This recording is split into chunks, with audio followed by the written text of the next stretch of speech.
Please do something. I cried out in desperation, but both my mother-in-law and husband ignored me. They didn't even look at me as I stood there, covered in blood. They seemed more worried about the scary dog that had bitten me and whether the floor was dirty. Left with no choice, I called an ambulance myself and was taken away alone.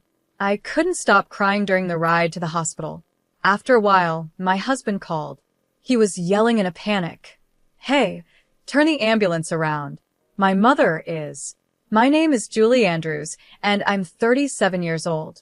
5 years ago, a friend dragged me to a mixer, a social gathering with civil servants. She insisted, "Julie, you're coming, right?" That's where I met my husband, Scott, who is 5 years younger than me. My dad is a judo instructor and my mom teaches physical education. I grew up in a family that was all about sports, with 2 older brothers who all have black belts in judo. This made me a bit of a tomboy. Scott, on the other hand, was completely different. When we first met, his shirt buttons were mismatched, and he stumbled over his words during the toast. He was a nice guy, not a bad person at all, but he seemed to try hard and still couldn't get things quite right. I found this side of Scott sweet, and it brought out my caring side. We went on a few dates, and it was actually me who suggested we start dating. Scott had a way of calming my naturally short temper. Before I knew it, I started thinking I wanted to be with him forever. On the first anniversary of our relationship, I proposed to him. I said, "I'll take care of you for the rest of your life, so let's get married." Tears filled his eyes as he replied, "Julie, that's supposed to be my line. Thank you for everything. Let's continue to take care of each other." And that's how we decided to get married. When Scott first met my parents, he was completely nervous around my strict father and 2 brothers. My mom tried to calm him down, saying, "There's no need to be scared, you know." But Scott replied loudly, "Yes," and his voice cracked, which made the whole family laugh. My father, though strict, said, "He seems a bit unsure of himself, but I can tell he put a lot of thought into the gifts he brought. And it's clear he really loves Julie, which makes me happy." After meeting my family, it was time to meet Scott's family. He told me that his father had passed away from cancer 3 years ago. His parents had struggled with infertility, and after 6 years of trying, they finally had Scott. Normally, I wasn't the type to get nervous, but that day I felt really anxious about meeting his mother. I don't usually get nervous, but on this day, I was very anxious about meeting my mother-in-law. I couldn't stop worrying. What if she doesn't like me? What if I mess up when I greet her? What if she has an issue with our age difference? Just then, Scott, who usually isn't the most reassuring, said, "Don't worry, my mom is really kind. You'll find it easy to talk to her. She's famous in the neighborhood for always smiling." Hearing this made me feel a little better. He added, "And there's no way anyone could dislike you, Julie." His words lifted my mood. When we arrived at his family home, we rang the doorbell. I introduced myself. "Nice to meet you, Julie. Thank you so much for taking the time to meet with me today." His mother smiled warmly and said, "Oh, you must be Julie. No need to be so formal. Come on in." She was wearing a lovely dress and had a refined, gentle look. I was worried about the age difference, but when it came up, she said, "Age doesn't matter at all. I'm so happy that someone like you will be Scott's wife." All my fears went away. She didn't care about the age difference at all, and was enthusiastic about everything I said. I had a great time. Our conversation turned to a story about a poodle my mother-in-law once had. She showed me a picture and said, "Isn't it adorable? I had this dog when I was in elementary school. It was such a friendly and smart dog, but it passed away when it got older."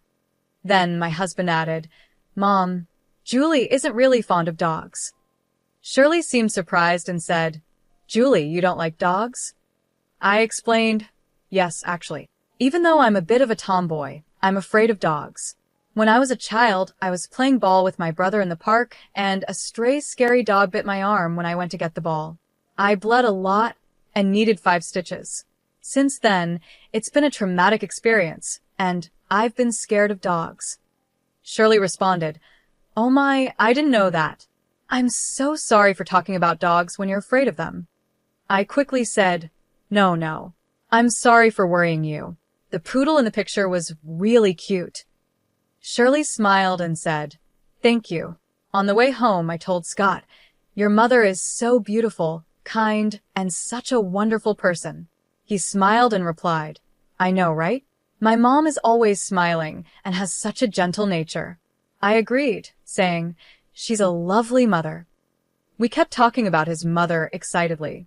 Then suddenly, my husband became serious. "Actually, there's something I want to talk to you about," he said. "You know how we visited my family home today?" "Yes, it was such a big house." "I was really surprised," I replied.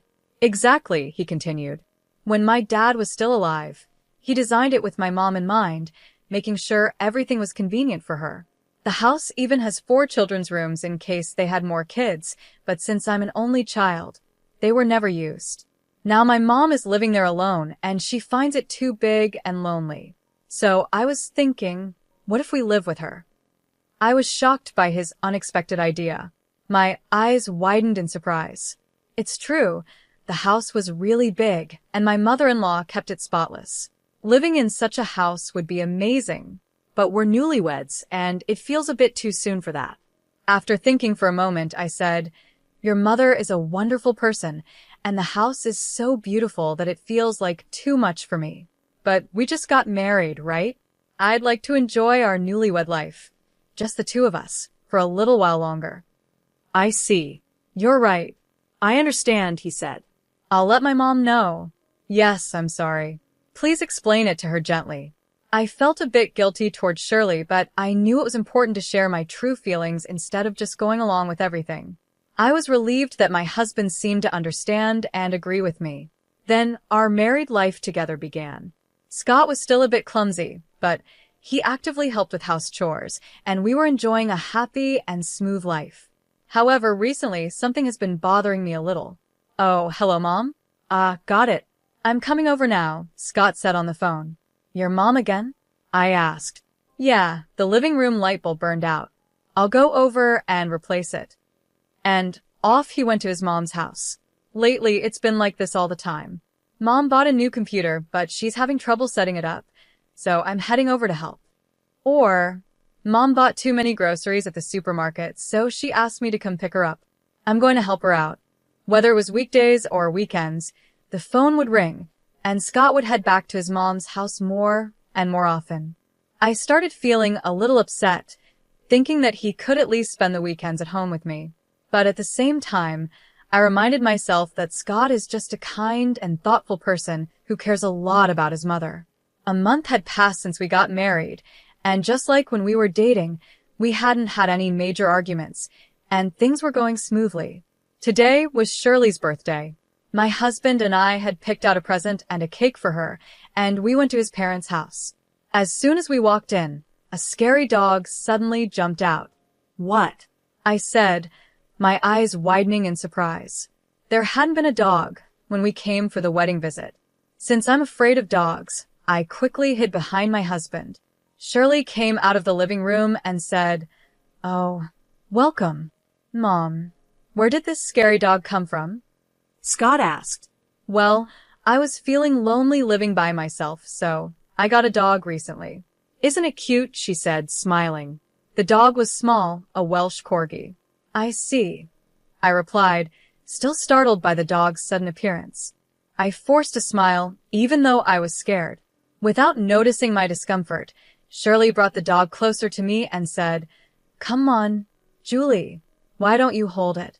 I took a step back and said, I mentioned this when we came for the wedding visit, but I was bitten by a dog when I was younger, and I've been afraid of dogs ever since." I politely declined to hold the dog. "Oh, did you say that?" "I didn't know," she said, pretending not to remember. "But it's so cute. What a strange person you are." I noticed a slight smirk on her face, and for the first time, I wondered if Shirley was being sarcastic. After that day, whenever Scott said, "Mom wants to see you," or "Let's go visit my mom," I started declining. I still couldn't forget the smirk she gave me when she saw I was uncomfortable around the dog. A month later, after finishing work and coming home, I found my mother-in-law in the house. "What? Why are you here?" I asked, surprised. Oh, welcome home. She greeted me cheerfully, as if everything was normal. She was in the kitchen, had opened the fridge, and was cooking. Why did you come over so suddenly? I asked. My dear Scott said he wanted to eat my homemade stew, so I just had to come, she said, looking very happy as she hummed to herself. Oh, I see.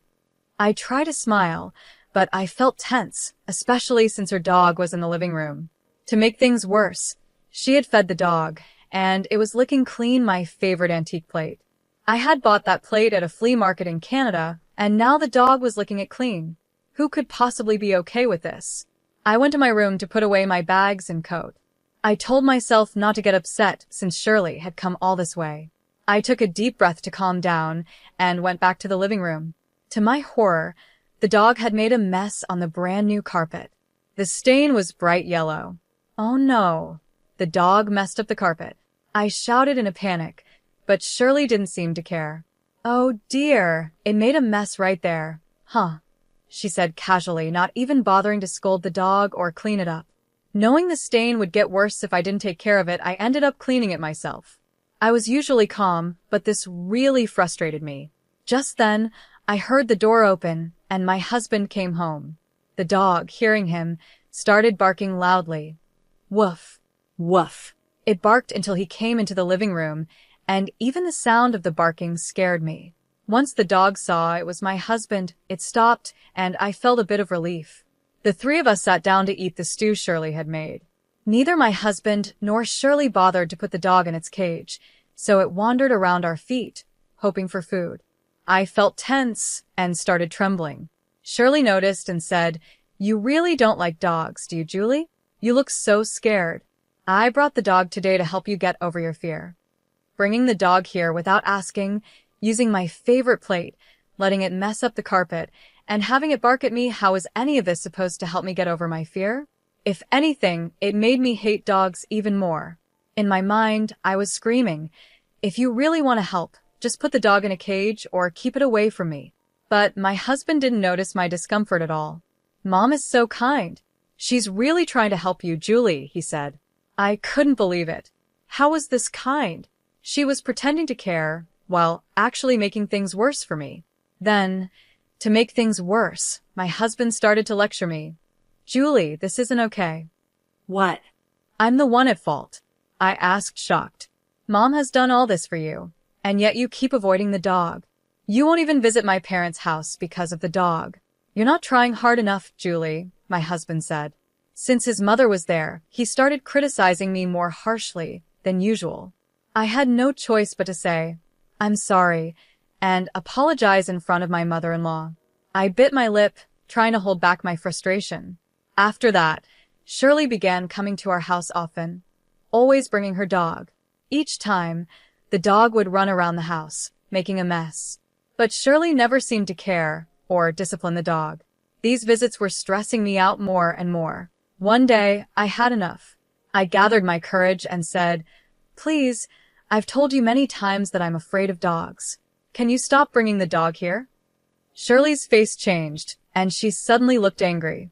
"I've been wondering," she snapped. "Are you using your fear of dogs as an excuse to avoid me, Julie? That's terrible." I was shocked and had no idea what she meant. But what surprised me even more was that my husband agreed with her. "Julie, that's too much. My mom has been thinking of you, and you've been avoiding her. That's really rude. Apologize to her." "Scott, Shirley, you both know I'm afraid of dogs, right? But you keep bringing the dog, and every time it makes a mess, I'm the one who has to clean it up. This is too much," I said, frustrated. Shirley frowned and said, "At least let me enjoy my time with the dog. You're too old to have kids anyway, so what's the harm?" I was stunned. "Is that what you really think?" I asked. "Isn't it true? You're already 37, and it's getting harder to have a baby at your age. But my son is only 32. He has his whole future ahead of him, but now he's stuck with an older, arrogant wife," she muttered. This was the same woman who once told me age didn't matter. Hearing her true feelings shocked me. I couldn't bear to have her around any longer, so I said, "Please, don't come here again." My eyes filled with tears, and maybe because of that, Shirley got even more upset. "How dare you? You really are an arrogant wife, she shouted before storming out with her dog. From that day on, I started feeling more and more resentment toward both my husband and Shirley. Ever since my husband defended her and blamed me, things between us had been tense, and we barely spoke to each other anymore. 2 weekends, my husband came to me with a serious look on his face. Julie, I'm sorry, he began. I was wrong too. I should have thought more about your feelings, Scott said. I felt relieved, thinking he finally understood how I felt. But then he added, let's go apologize to Mom now. What? Why should we do that? Was I wrong that day? I asked, confused. It's not about being right or wrong. Don't make Mom angry. Just apologize, please, he said. In the end, my husband didn't understand anything. He didn't care about my feelings at all. He took me to his parents' house against my will. When we got there, Shirley was waiting for me, hands on her hips. Shirley, I'm sorry about the other day, I said, as my husband had told me to, just to calm her down. But then she said, I'll forgive you if you hold the dog. That was it. I realized I couldn't reason with her. I had apologized, even though I wasn't wrong, and I had tried to meet her halfway many times. And this was her response? As I've said before, I can't do that, I replied firmly, keeping my cool. Shirley got angry and forcefully pushed the dog toward me. Ah! I cried out and instinctively pushed the dog away. But my scream startled the dog, and it bit my hand. It hurt so much, and my hand was quickly covered in blood. Please do something, I begged my husband and Shirley. But Shirley just said, well, anyone would be scared by such a loud noise. Poor thing, focusing only on the dog. To my shock, my husband was more concerned about whether the floor was dirty. Neither of them cared about me. I felt disgusted. Meanwhile, my hand kept bleeding, and I had to shoo the dog away myself. I decided to call an ambulance. When the ambulance arrived, Shirley scoffed. Oh, come on.